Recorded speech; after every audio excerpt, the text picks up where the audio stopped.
Okay, I want to talk about the concept of the impersonating mind or minds, right? What I mean here is when our mind is pretending to be a different entity, trying to make us experience it as not mind, although it is mind, right? So it's sort of when the mind or minds go into ninja mode and they don't want to be perceived as such. I have started experiencing this a number of years ago. It has accelerated a lot in the past 2 years to the point where now this is a very rich category of my life. The day-to-day fishing expeditions of awareness that I go, a lot of the awareness angling and fishing is bringing out in the net. Oh, there's a thing that pretends to be a fish, but it isn't. Again,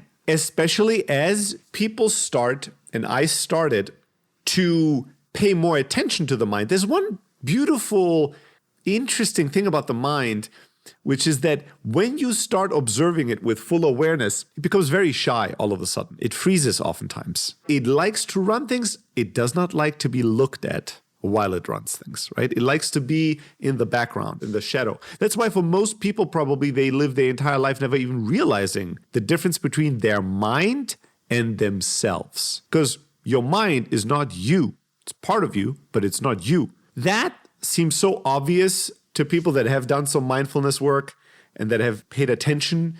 But to many people, this is a crazy statement. Like, how could my mind not be me? How's it even possible? Like, when I think a thought, how could a thought be a separate thing from myself? Like, it's me just being, but it isn't. Once you start paying attention to the mind, or the minds, as the multitude of different minds we all have, a number of things happens. And I really don't like the adversary framework of the mind is the enemy, ego is the enemy. You have to control the mind. You have to master the mind. If you want to master the mind is going to master the fuck out of you. Like if you think you have mastered your mind has made you its bitch. And I have been in that situation. So I speak about myself here. I, at some point in my life, thought I had mastered the samurai sword of my mind.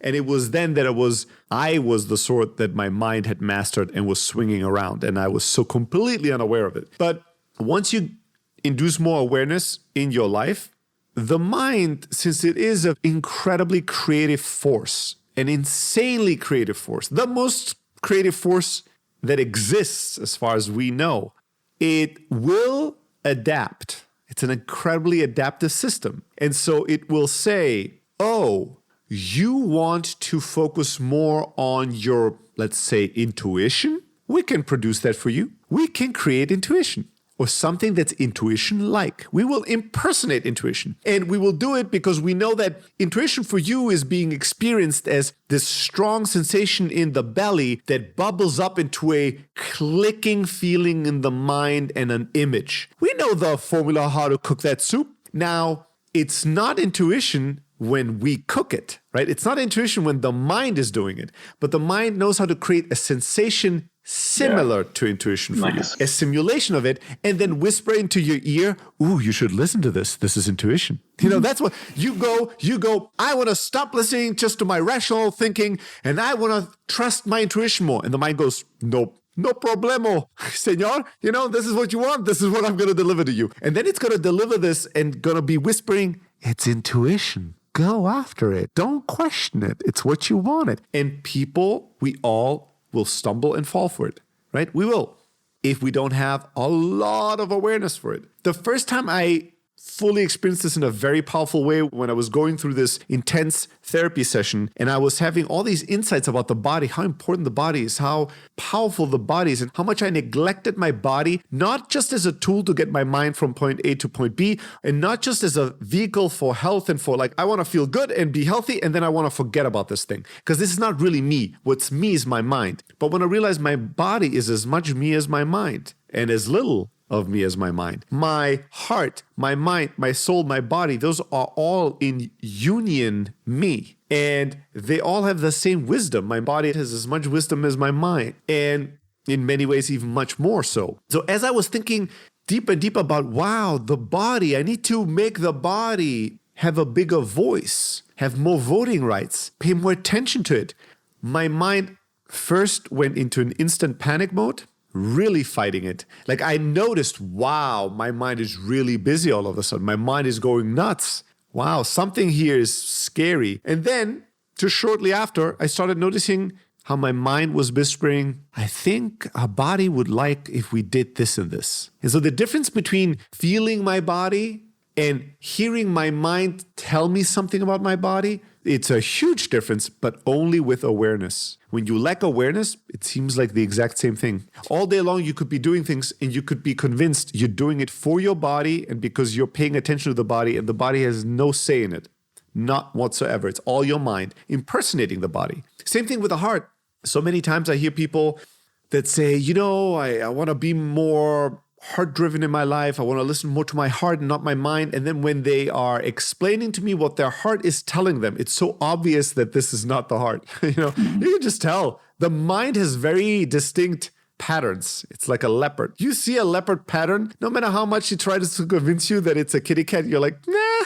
Normal cats don't have this sort of pattern, No, don't worry, I'm a kitty cat. And it happens all the time. I mean, it is, for me, I'll just talk about me for a second. My mind has impersonated my stomach, my gut feeling. It has impersonated my body. It has impersonated my heart. And recently, it's been impersonating God, right? And that was such a tempting thing. I noticed that from the get-go, that when I would have strong spiritual moments and feel a real communication or connection with something that was not me, that oftentimes my mind later would want to recreate that or force that to happen or whisper, I think this is what the universe and God is telling us. And again, the only way to catch it is usually awareness.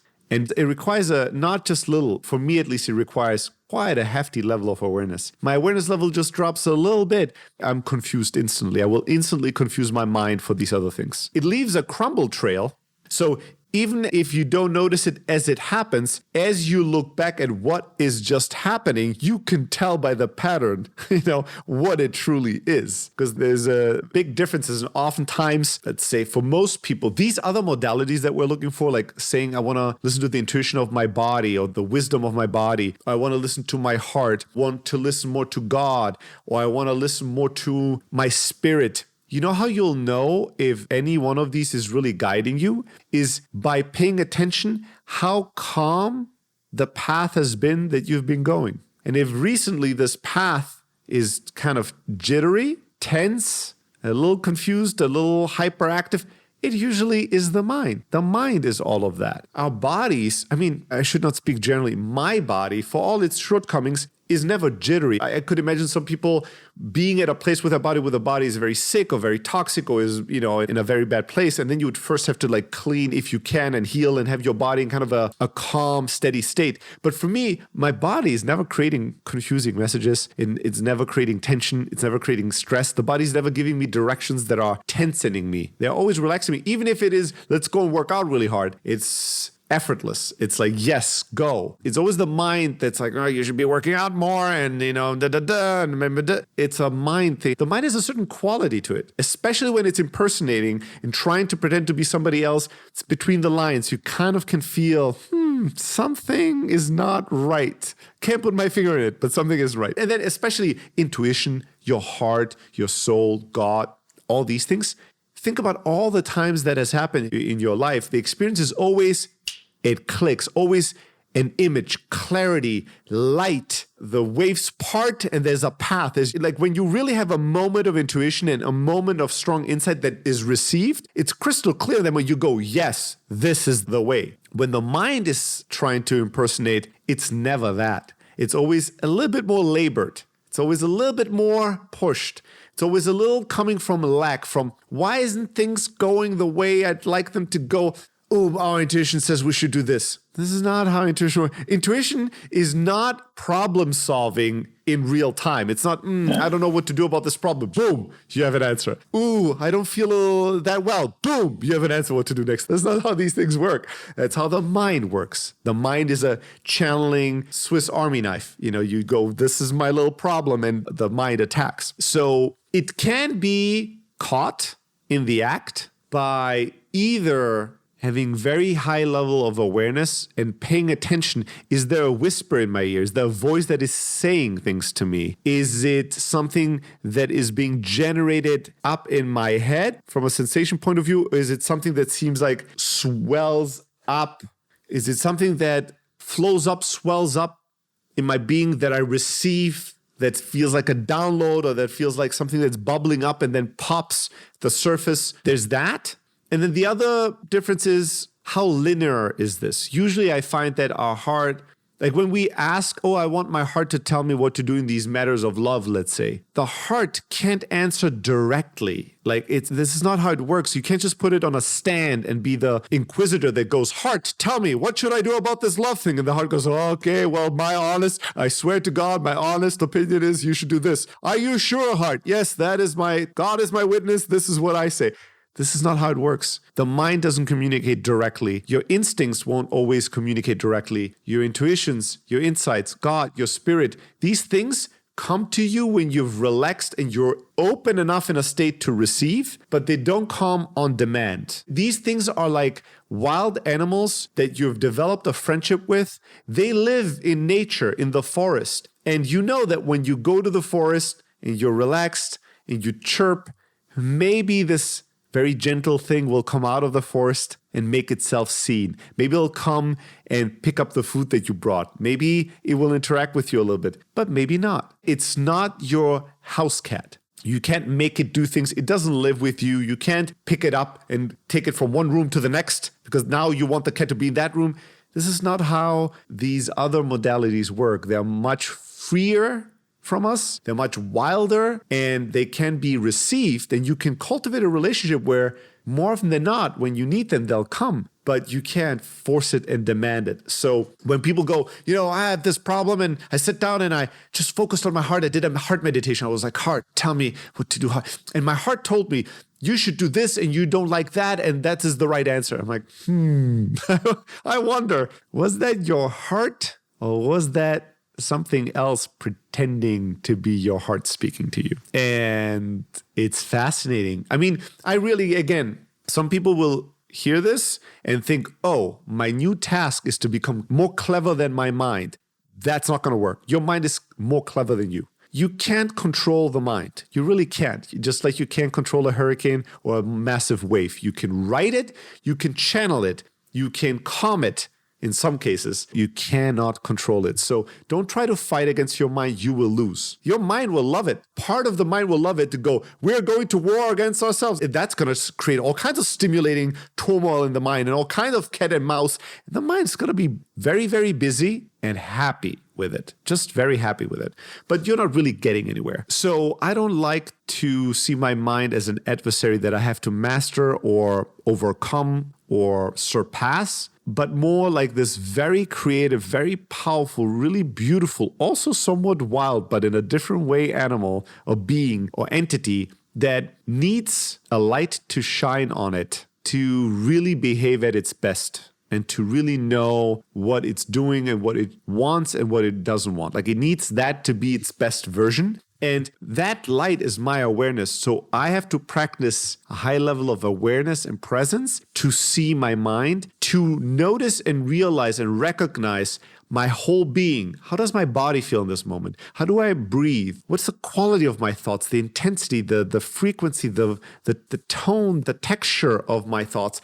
Do I feel my heart? Do I feel my heartbeat? Do I feel emotion in my chest? Being in touch and having enough awareness to hold all of you, all of myself, that is my daily practice. That's the work. That is the work of living, right? That is the practice.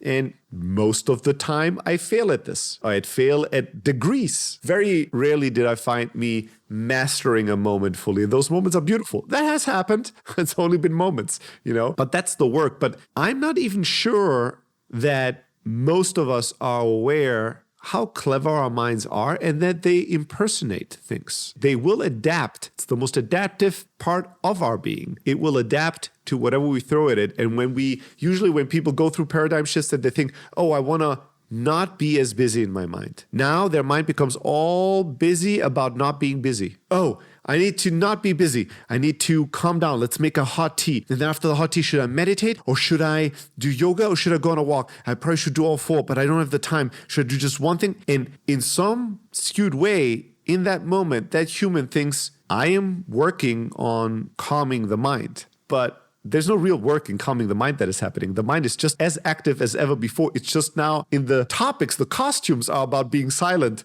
being calm, but it's the same theater. And it requires that level of awareness to even notice that. So I think a little interesting challenge here. I'm going to keep coming back and reporting on what I learned about this, because it is very enlightening, very fascinating. And I'm constantly surprised about how much this occurs and how on top I have to be to really notice. But I think it's an interesting question to pose to oneself.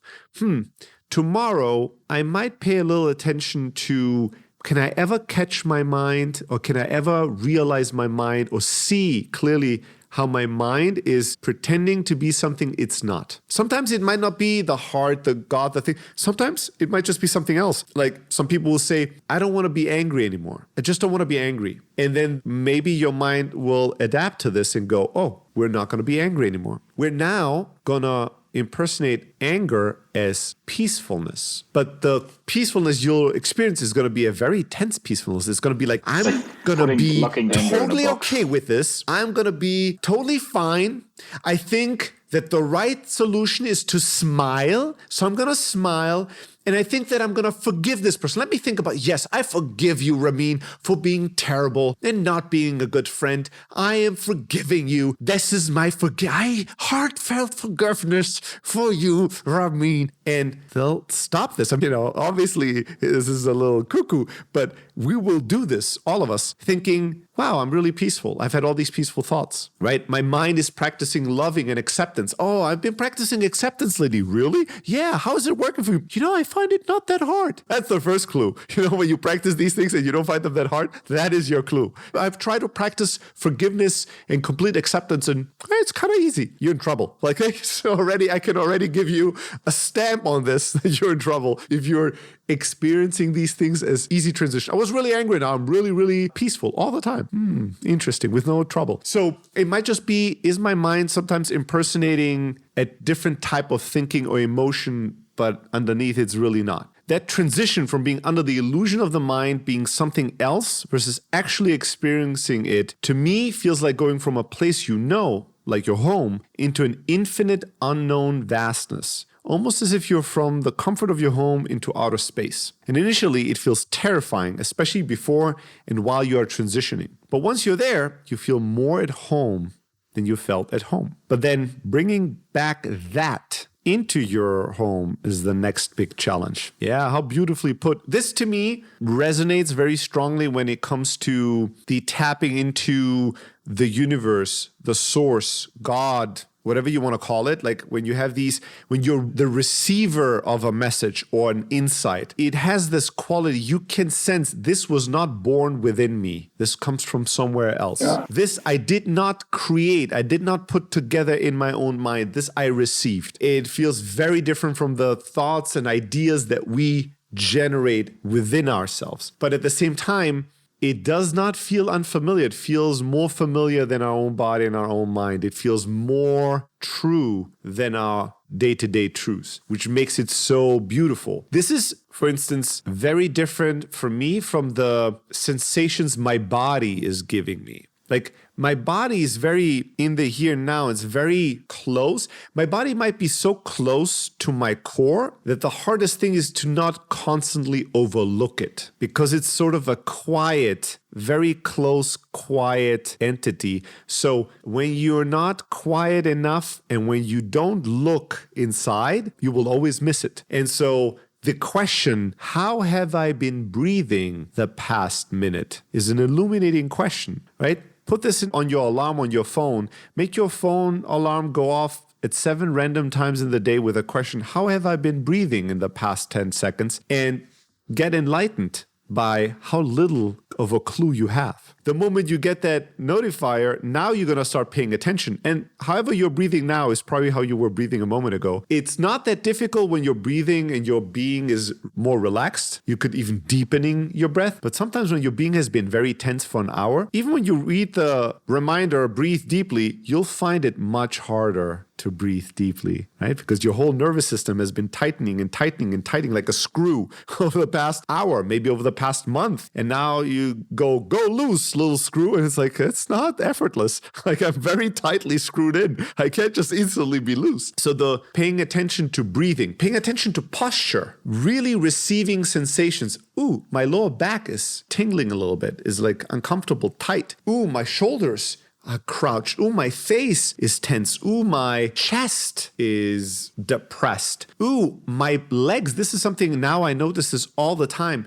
I used to have this when I was younger, this, when you wobbling with your feet. And now I see this sometimes. I talk to somebody on Zoom, and if they have the camera at a certain angle or on a FaceTime call, you can see they're talking to you and something is vibrating or jiggling or jumping, and you can tell, oh, they're like, whatever it's called, they're like, jumping their leg, their knee the entire time. There's an incredible nervousness. And people will notice this about themselves and pay zero attention to this. I did this myself. I would notice, I'm doing this with my leg, but there was zero translation in my mind. You are nervous. Maybe your body wants to run away. Maybe you want to run away from this very moment. Maybe you have an energy that's not being channeled correctly. Something is not okay right now. This is not a normal thing. For your legs to be running while you're sitting is not everything is all right. Something isn't all right. And you just are not paying attention to it. So different things, and I'm assuming for many people, there will be some variety in how people really know that it's true for them versus ways that they would know that it's false. It's a very personal texture. Some things probably are overlapping for all of us, but you have to go on that discovery of your whole self inside of yourself. Like you can't make that discovery through somebody else's body and mind and soul and heart.